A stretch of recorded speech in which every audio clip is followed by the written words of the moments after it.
The homologation rules of the World Rally Championship have given us some wonderful, iconic road cars over the years. The rare Group B specials such as the short wheelbase Audi Quattro and Ford RS200. The brilliant Group A cars like Lance's Integrale and the Celica GT4. But since Tommi Mäkinen pedalled his Mitsubishi Evo 6, it was really 6.5 as it was derived from the Mäkinen edition, to the end of its last stage in 2001, the links between the cars on the stages and those on the road have felt tenuous at best. Now though, thanks to Toyota and Mäkinen, the homologation special has returned with this.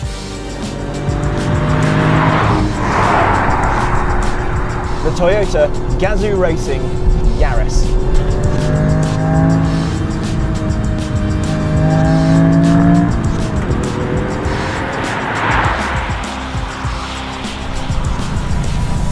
We bought it somewhere that it should feel, well, very at home. This is South Wales, and these roads are not only brilliant to drive, but they're surrounded by fantastic rally stages. Names that will resonate to anyone that's followed Wales Rally GB or the RAC or the Network Q, however you think about it. Names like Resolfin, Riola, Cinguino, Tile. Some amazing things have happened in these hills in rally cars.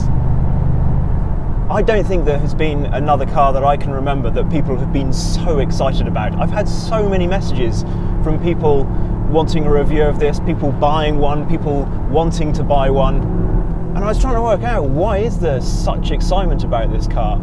I think it's a number of reasons. I think partly because, well, 2020 hasn't exactly been great, has it? And it's nice to have some good news. Also, this is an entirely new car, and that doesn't happen very often. We're so used to cars being, well, the next in line of something. But I suspect mostly it's just down to the spec of this car. It's extraordinary. The little GR Yaris is on its own bespoke chassis that is a fusion of the front half of a Yaris with the rear half of a Corolla. While McPherson struts remain up front, there are now trailing double wishbones at the back, in place of the torsion beam arrangement found in the standard Yaris. The four-wheel drive system is all new, and the engine is not only the lightest and smallest 1.6 turbo, but the most powerful 3-cylinder in the world, putting out 257 brake horsepower and 265 pounds-foot of torque. In fact, the whole car is not only small but mighty, thanks to significantly more weld points and extensive use of structural adhesive. Want a geeky fact that's hard to illustrate? 35.4 metres of adhesive is used, 14.6 metres more than on the standard Yaris. Yet despite the strengthening, the whole car weighs just 1,280 kilos. There are other cool things like ball bearings in both the turbo and suspension joints. Aluminium is also used for the transfer case and steering column. Mix it all together and you've got a car that will do 0 to 62 miles an hour in 5.5 seconds and hit 143 miles an hour flat out. All for less than £30,000. Oh, this is so much fun. It feels like a mini GTR almost. The spec of the interior of this car, well, it's kind of very reminiscent of old Mitsubishis and Subarus in terms of it's quite basic and cheap and there's some scratchy plastics, but do you know what? I kind of dig that aesthetic because it reminds me of those Group A homologation cars. I love the fact we've got a properly round wheel in here. It feels a nice sort of small diameter. 13.6 to 1 is the ratio for this. The gear shift, I mean, it's a beautifully sort of hefty mechanical gear shift. They've actually raised the lever 50mm from a standard Yaris, so it falls nice and easily to hand. That's a journalistic cliche for you, but it's true. I love the really simple analog dials in here, just white numbers on a black background with a red needle. Classic. It works. Talking of working, part of the appeal of this car is that it's still a Toyota and should therefore be reliable and easy to live with. It has things like radar cruise control, lane keep assist, and a reversing camera. Apple CarPlay too. Good podcast that. Yes, the boot is small, the battery is back there now, and the seats are for those of a smaller stature only, but it's still more practical than most sports cars. Things that aren't quite so good? Well, these seats hold you nicely, but they just seem to be set a bit too high, certainly if you're tall. And then, well, we've got this big screen here, which actually feels like it's angled for a left-hand drive car. Big mirror here, and not really a gap in between, so there's a bit of a blind spot going on there. The pedals, well, obviously I'm glad there are 3 of them, but they are slightly less successful. They seem to be placed for people that want to wear Wellingtons whilst they're doing their heeling and towing. In fact, they talk about there's a little guard on the edge of the brake pedal to stop you catching your foot as you go between throttle and brake, which you can't help thinking they shouldn't really need. There is a small button with IMT on it that you can press if you want the car to rev match for you, but despite the slightly gappy pedals, I never felt the need. Anyway, enough about the interior because I want to talk a bit more about the exterior.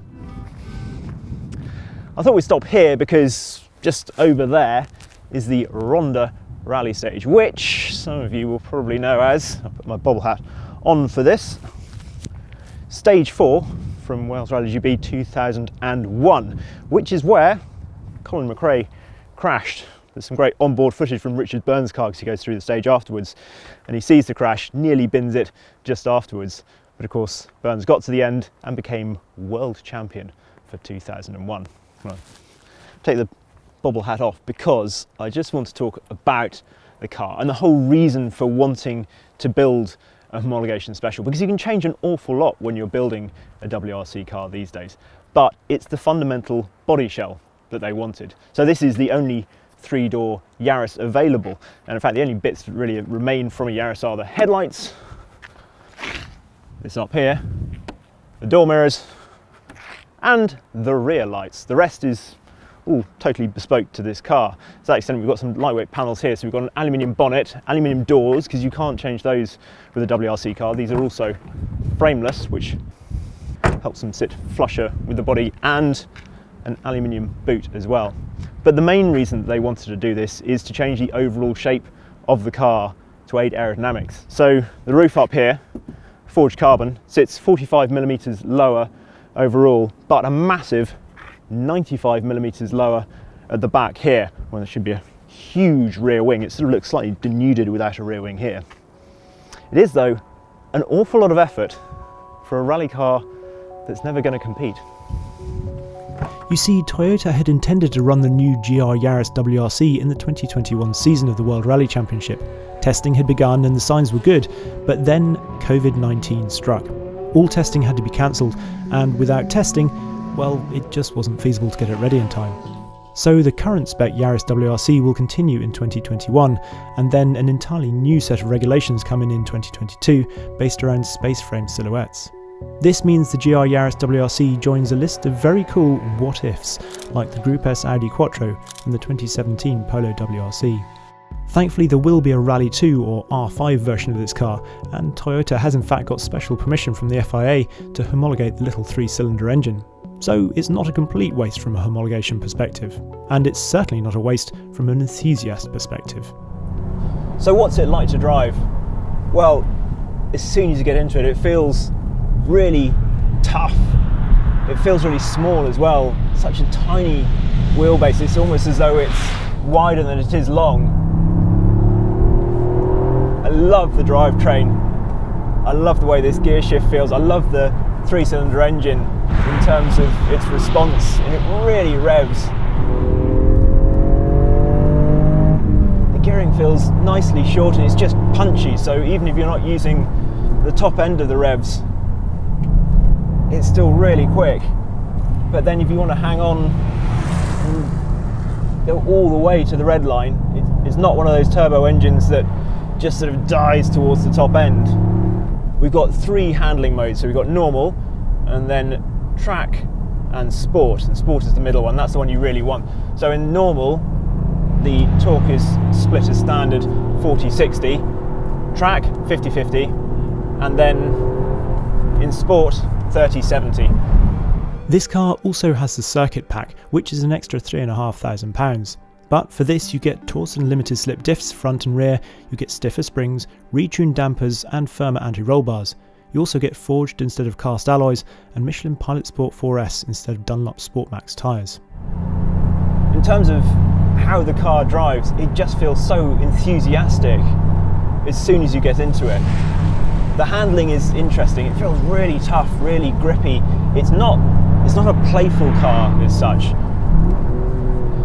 Coming to corners, I would like just like a a bit more feel from the front end. It's quite hard to judge the front end, so what you end up doing is one of two things really. Either you go slow in and fast out, so you really lean on the rear end as you come out of the corner, be aggressive with the throttle. The other thing you can do is left foot brake, which just helps put some more weight and pressure on the nose, really helps you feel through the corner.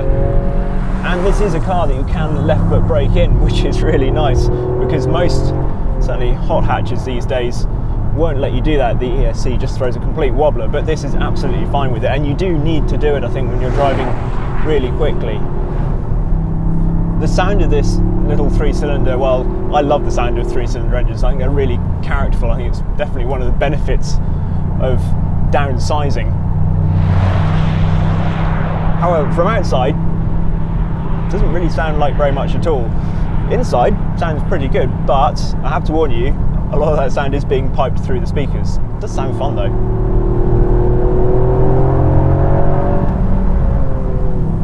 It really is a tenacious little thing. The roads today are pretty damp / torrentially wet, to be honest, but you can just feel it clawing for grip.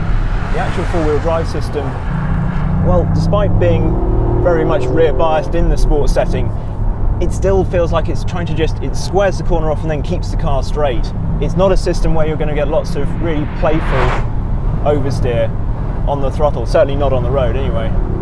Just be nice to make it perhaps a little bit more Mitsubishi Evo, just with that really sharp turn in, so there, and it would come round. Of course, there is a little lever between the seats that could help with cornering. In fact, Toyota's own press pack actually advocates it. GR Yaris has a mechanical hand-operated parking brake, which the driver can use for cornering in rally stage driving. This is made possible by a specific function of the GR4 coupling system, which fully opens the coupling when the handbrake is used. So, if you do happen to find yourself on a rally stage,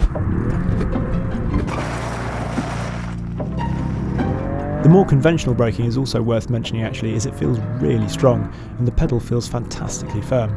Talking of firm, the ride is definitely on the firm side, but importantly it's never crashy or harsh. The only thing you notice is over bigger bumps and lumps, that's when the car can feel, I think it's probably to do with the fact it's a short wheelbase, and it doesn't quite feel settled on the road sometimes. Overall, it is just a really fun little car that puts a smile on your face from the moment you get into it. I love the backstory to it. I love this engine and gearbox. I think it's not perfect, definitely not perfect, but I'm so glad it exists. At the end of the day, with the light rapidly fading and me wondering how easily you could fit a lamp pod on the Yaris's bonnet, we headed back out of the hills to one final rally-related destination. I'd be really intrigued to try a standard non-circuit pack car to see if the slightly softer setup aids the feel from the front end. And conversely, I was also left wondering what an even more focused version might be like. An Evans edition, perhaps. And where is our stage end in this GR Yaris? Well, Margam Park. Scene of Lewis Moyer's famous helmet-hurling Corolla rear window destroying incident in 1998. Not something Toyota would perhaps like to remember, but something that has stuck with me. Anyway, it's nice bringing this GR Yaris, a Toyota success story, back to the scene of their fame.